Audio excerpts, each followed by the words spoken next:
নমস্কার সবাইকে, আশা করি তোমরা সবাই ভালো আছো। আমরা অনেক ভালো আছি। আর সবাইকে জানাই শুভ দীপাবলি। জানি কালী পূজাটা হয়ে গেছে, তারপর আর কি আমি ভিডিওটা আপলোড করছি। আর এখানে আমরা বাইরে বেড়াতে যাব, এই কারণে হচ্ছে সবাই রেডি হয়ে বের হয়ে পড়েছিল। আমি আর প্রেমা দিদি অনেক লেট করে পৌঁছাইছিলাম। এখন যাচ্ছি ডুমুরিয়াতে, তো চলো যাওয়া যাক।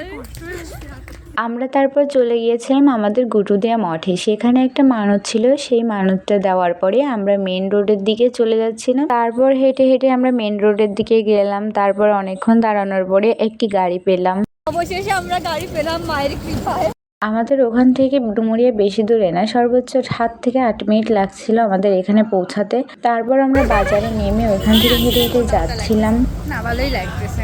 আমাদের ডুমুরিয়াতে কিন্তু অনেক সুন্দর লাইটিং করছিল, প্যান্ডেল করছিল। আপনাদের দেখে কেমন লাগছে অবশ্যই জানাবেন। কি পরিমাণের ভিড় সেটা তো দেখতেই পাচ্ছেন। অনেক ঠেলা ঠেলির পরে অ্যাট লাস্ট মায়ের কাছে যে পৌঁছালাম, কিন্তু যতক্ষণ লাইটিং এর ভিতরে ছিলাম এত চোখে ব্যথা করছিল ওই লাইটিং এর কারণে যে মেলতেই পারছিলাম না চোখ। তারপর আমরা হেঁটে হেঁটে সামনের দিকে যাচ্ছিলাম। আমাদের ডুমুরিয়া বাজারেতে কিন্তু অনেক বেশি পূজা হয়, আমরা দেখে শেষ করতে পারছিলাম না। তার আগেই আমাদের বাড়ি ফিরে আসতে হয়েছিল, আর চিপা চাপা গলির ভিতর দিয়ে আমাদের যেতে হচ্ছিল। আর এই প্রতিমার কথা কি বলবো, আমরা যেতে যেতেই মায়ের মূর্তির কথা বলতেছিলাম। এইটা আমরা ফোনে দেখছিলাম, তো সামনাসামনি দেখে অনেক বেশি ভালো লাগলো। আপনাদের কেমন লেগেছে অবশ্যই জানাবেন। তারপরে আমরা আবার বেরিয়ে যাচ্ছিলাম অন্য একটা রাস্তা দিয়ে।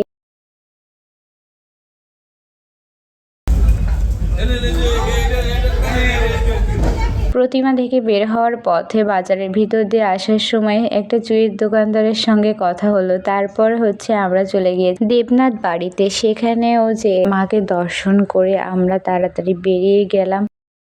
জিপার ভিতর দিয়ে যাচ্ছি একের পর এক ঠাকুর দেখেই চলেছি। আর এমন লাইটিং এ কি বলবো, চোখ মেলতেই পারা যায় না। লাইটিং দেখে দেখে সামনের দিকে এগোচ্ছিলাম, কিন্তু মাঝপথে যে কোনো মন্দির আর প্রতিমা খুঁজে না পেয়ে ফিরে আসার পথে একজন বললো আরো সামনে যেতে। তারপর যে দেখে আমরা বের হয়ে গিয়েছিলাম। আমাদের একটা সাইড দেখা হয়েছিল, সামনের দিকে যাচ্ছিলাম। আর এখানে দেখো ভোলানাথ কিভাবে নাচ করছে, এটা দেখার জন্য এত মানুষের ভিড় হয়েছিল। আমরা দেখে নিচে নামতেই দেখি পিসি দাঁড়িয়ে আছে। পিসির বাসার পাশেই পুজোটা হচ্ছে, তো এইখানে আমরা একটু প্রসাদ খেয়ে নিচ্ছিলাম সবাই মিলে। গরমের ভিতরে হাঁটাহাঁটি করে সবার অনেক কষ্ট হয়ে গেছিল। তারপর আমরা একটু রেস্ট নিয়ে বের হয়ে গেলাম। আর বের হওয়ার পথে দেখলাম কালিমা নাচ করছে। জানি নাচের সঙ্গে সঙ্গে একটু গান না হলে ভালো লাগে না, কিন্তু কিছু করার নেই, কপিরাইট মেরে দেবে। আর এখানে একটু গান বাজছিল, তাই মনে হচ্ছিল একটু নাচ করি। যাই হোক, আবারও সিরিয়াল মেনটেন করে আমরা মায়ের দর্শন করতে এগিয়ে যাচ্ছি। প্রত্যেকটি প্রতিমা ছিল অনেক বেশি সুন্দর। আপনাদের কাছে কেমন লাগছে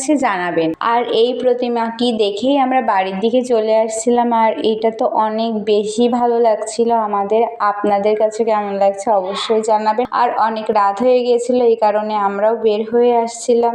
পর্যন্ত দেখার জন্য থ্যাংক ইউ।